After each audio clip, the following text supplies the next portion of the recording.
my own dog ended up not following the textbook.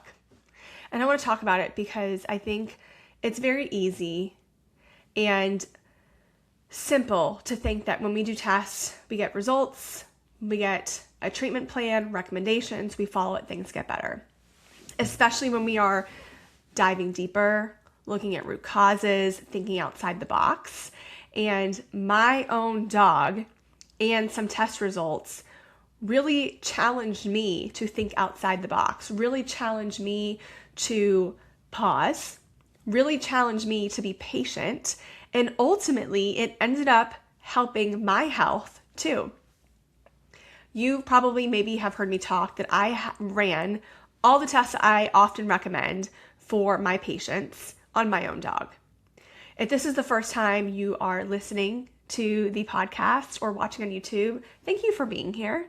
I'm Dr. Bamonte. I've been practicing for 12 years, and the last few years have really felt aligned with asking deeper questions, asking the why, figuring out like how do we break the cycle.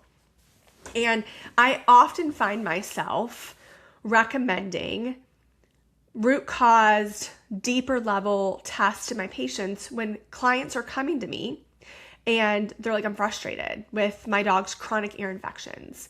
I am frustrated with the repeated cycle of my dog's allergies. I don't want my 4-year-old dog on Apoquel for the rest of their life. I am so frustrated that I'm having to get up in the middle of the night to deal with their poop issues. And so tests will get recommended to be like, hey, how can we uncover what's going on here? And I wish that I had a crystal ball that I could say, you know what? Yes, there's 3, 4, 5, 6 tests, but really you only need to focus on these 2 for your pet because these are the 2 that are going to give us the information. I don't know. And I've had tests come back with a variety of results that I was very surprised with pets that I would have thought had abnormal microbiomes that didn't. Pets that I would have thought had glyphosate that didn't. Pets that I thought would have mycotoxins didn't. Pets that had mycotoxins that I thought for sure were going to have glyphosate. Pets that I thought that their gut microbiome was going to need some support that were actually train wrecks. Pets that had heavy metals that I never would have expected. And so back in November 2025, I decided to run these tests on my dog. I have several episodes where I go over these tests. I don't know the episodes by heart. I have some business friends that know all of their episodes by heart, and I'm like, bless you. There's only so much information I can keep between these ears. And so if you do want to scroll back about why I go over all these tests and why I tested my dog, it starts on episode 32. And ironically enough, it's a test that I'm going to talk about. And so I ran mycotoxins on my dog. I screened him for glyphosate. I screened him for heavy metals and checked his minerals. I screened his microbiome. I did intolerance testing. I checked his vitamin D, his B12, and his magnesium. And I was hopeful that he wouldn't have glyphosate, and he didn't. I was hopeful his gut didn't need that much support, and it didn't. And then his mycotoxins results came back, and he had mycotoxins. And I've talked about this a few times, but why I want to talk about it now is that I have more updated information and how I was the pet parent, because even though I'm a practitioner, I'm still a pet parent, that when I retested him and got his results back, I was frustrated. And I was like, what in the, I was like, no, there's got to be a mix up at the lab. And I love this lab. Shout out to VDI. And I got his results back after I initially tested him. He had 3 strains or 3 exposures of mycotoxins. So mycotoxins, again, a little drive-by, are the toxic compounds produced by specific mold species. So if your pet has ochratoxin, the mold is not the ochratoxin. That's just a toxic compound by certain types of mold. A lot of them are aspergillosis, but not all of them. And got his results back, and I was like, interesting. I see a functional doctor, and my doctor has tested me for mold. In fact, I got retested for mold around the same time I tested my dog. I'm like, hey, it's been a while. I myself had a hard time detoxing. I've learned a lot more about my body and my health since then, and I'm in a better place personally too in my life where I feel like my body can handle the detoxing. And I was like, interesting. 2 of the 3 that he has are the ones that I had. And I was like, huh. And I had already made up a story in my head. And I said, you know what? I bet you it's the rental house that we lived in for several years where I had a lot of health issues that I was like a different person when I lived in that house with my health. It's almost scary. And I'm like, I've never tested him to know, are his levels dramatically lower than what they were since us being out of that house. Now, it had been a little bit of time. It had been about 1.5 years since we'd been out of that house. And I'm like, okay, I just don't know. I was like, you know what? Okay, cool. We've got exposure. We both had exposure. There's probably some correlation here. You know what? I'm going to use the data I have. I'm going to make a decision. I'm going to detox him. And so I did very intentionally detox him over, I want to say it was about 7 weeks. Retested him, felt really good about it. In the beginning of me detoxing him, he did scratch a little bit more. And I was like, that's interesting. I was like, well, maybe it's just, all leaving his body. Retested him, which, by the way, this is such an easy access test, meaning non-invasive through urine. So very, very easy. Retested him, was feeling good about it, felt like his scratching had decreased. And I was like, good, maybe you got it all out. Yeah, I was wrong. So not only did he go from having 3 mycotoxins in him to 5. So I'm like, okay, so that didn't go as planned. The levels he had went up. In fact, one of them was too high to read. And I was like, okay, what is going on here? And so I literally sat there and paused. And I did what I tell my clients. I'm like, all right, take a breath and let's try and figure this out. And I was like, okay, here are the options. A, he's not actually, he is detoxing, but not. And what I mean by that is we are removing and getting the body to expel the mold, but he's actually not getting it out of his body. And so maybe he is a poor detoxer. And I was like, well, like pet parent, like pet, right? And so I was like, okay, he's on great nutrition. He is active. He drinks good water. He is constantly getting loved on. So in a way, he's getting massages. And so around that time, I started having chiropractic care done on him. I was looking into acupuncture because it is something that I'm not trained in. However, it is something I'm adding to my toolbox. And I was really trying to scratch my head. I'm like, okay, I feel like I'm at a fork in the road. Either my dog doesn't detox well, which is possible. His detox pathways aren't just as open as they should be. Or we have a mold exposure problem. And so I started to get curious and actually presented the information to my functional doctor. And she's like, I really would have your house checked. I said, okay. So I did a preliminary mold test that she had recommended. And it came back suspicious and so the next hurdle was have a company come in and actually test your home for mold. No signs of mold in my house, by the way. Nothing. Since I've owned this house, I've not had, knock on wood, a known leak or flooding or any water issues at all in this house. And so I'm trying to scratch my head. I was like, I had the windows replaced at one point. Did something happen when the windows were replaced? It was August. I'm like, did moisture come in? I've never seen anything abnormal other than back in 2024. We had some hurricanes come through, the infamous hurricanes of 2024. And I evacuated twice. I evacuated once. And when I came back, there was some, I'm going to call it mildew. And I'm calling it mildew because what I know now, around the air vent in my bathroom because I'd shut the doors, evacuating my house and shut all the doors. And just odd things us Floridians do when we leave our home.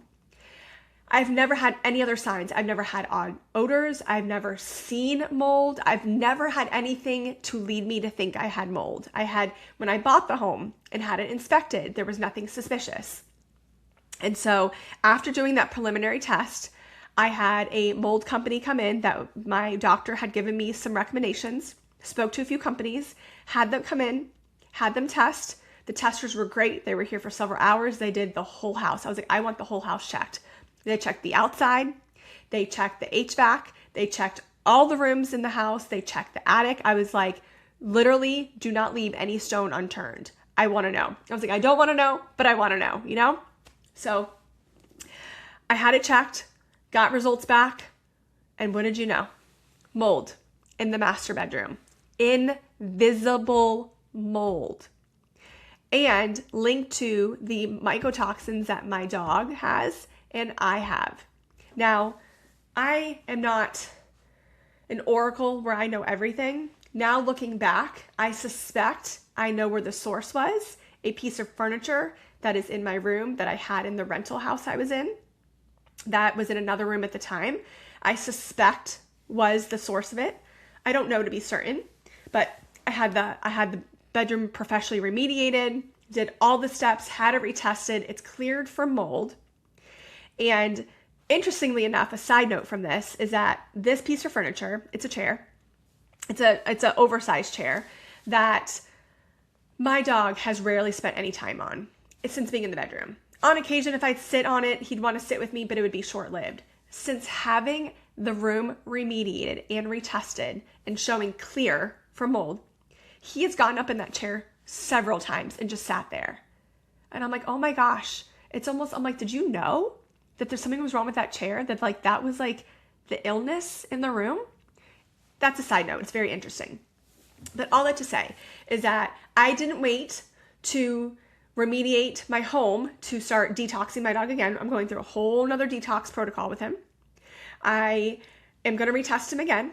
And I'm hopeful that now that the exposure has been removed and I'm supporting him to detox, so removing the exposure and supporting his detox, that this will be something of the past. This is to explain that even when we do everything by the book, even my own dog as a veterinarian and as a practitioner, I hit some speed bumps. It happens sometimes. I'm fortunate. Why I am so fortunate in this sense, I'm fortunate in a lot of senses when it comes to this. I'm fortunate that I did not wait until my dog was sick to figure this out. Could you imagine if my dog had been really sick with, I don't know, unexplained allergies all of a sudden, unexplained GI issues, unexplained neurological conditions, unexplained cancer, just something that is so heavy, and I'm testing him, doing what I'm supposed to be doing by the book, quote unquote, by the protocol, and retesting him, and not only did things not get better, they got worse. Talk about a stressful time.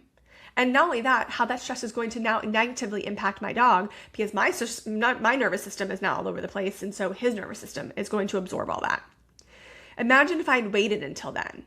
How stressful and frantic would it be? And it would literally feel like time is passing by, but also so still, because it just feels so chaotic. I'm fortunate that I did not wait until he was sick, honestly, to figure this out. So that way I could be so proactive.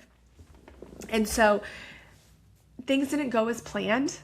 I definitely didn't expect his levels to go up. I definitely didn't expect to find mold in my master bedroom. I'm thankful. Again, I'm so fortunate. It was run room in the whole house. There was not water damage. They did moisture checks.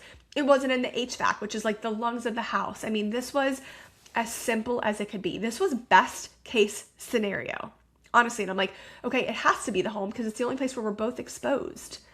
So sometimes things don't go as expected, but it tells us to lean in. And honestly, me leaning in very may well have helped my health too. Because yes, I'm now detoxing from mold and it's going a lot better than it previously did. I also know the likely source from it. Now, could I be getting exposures at other places, going to hospitals that are maybe older? Yes, absolutely. But the fact that I had a known exposure in my bedroom, and possibly it's that chair, which is like 3 feet from where I laid my head at night, this is actually really good news. My dog's health is going to be improved from this. My health is going to be improved from it. I know where the source was coming from. I confirmed. Now, I don't know what caused it in my bedroom, even though I have suspicions. I don't know. But I know the source was the bedroom. I had it tested. I had it confirmed. I had it professionally treated, and I had it professionally retested to know, rather than guessing. And I know that this is not every pet parent's journey, but to now know and have peace of mind knowing that now as I'm detoxing my dog, I'm not blindly re-exposing him. I'm also not blind to assume that he looks healthy from the outside. And it'd be so easy for me to say what so many pet parents have said. I know that he doesn't have mold. I know that he doesn't have glyphosate. I just did a podcast on this and I'm like, how do you know? Literally, please tell me, how do you know? I would love to know this so I can bestow this wisdom on my clients and their pets. A lot of this stuff is invisible. It's odorless. You have no idea. But what it's quietly doing is wrecking your pet's health. And we're not even talking about your health either. And it is waiting until it gets to the point where the immune system is so exhausted that it gives up. And that's when you have these things that are unexplained, quote unquote, that came out of quote unquote nowhere and we don't know why. And it's because the immune system was like, I can only do so much for so long. And so My dog and I are an example that sometimes things don't go according to plan, but when that happens, rather than abandoning the plan, you can have a moment of frustration. You can have a moment of sadness. You can have a moment of uncertainty. That's okay. You're human. But it tells us to dig deeper. It tells us to lean in and really try and figure it out. I've had some pet parents that are like, should I have my home tested? And I'm like, it wouldn't be a bad idea, especially based on what you're already feeding. You're not feeding food that's high in carbohydrates and grains and highly processed. That could it be the source? It's possible, but it's less likely. I was like, here are your options. We switch the food, detox and retest and see, or you have your home tested. Because if we're going to detox them and clear them, we want to make sure that their exposure is gone. And so I'm thankful for November 2025 me for testing my dog. I'm thankful for November 2025 me for being proactive and not waiting until my dog was sick. I'm frantic. I'm stressed. I'm grasping at straws. I'm financially stressed because things are going wrong with my dog and I need to invest in their health to figure it out. I'm thankful for November 2025 me for following through and detoxing him and retesting, not just assuming things got better, but detoxing him and figuring out and getting the data to help make decisions that are best for our long-term health.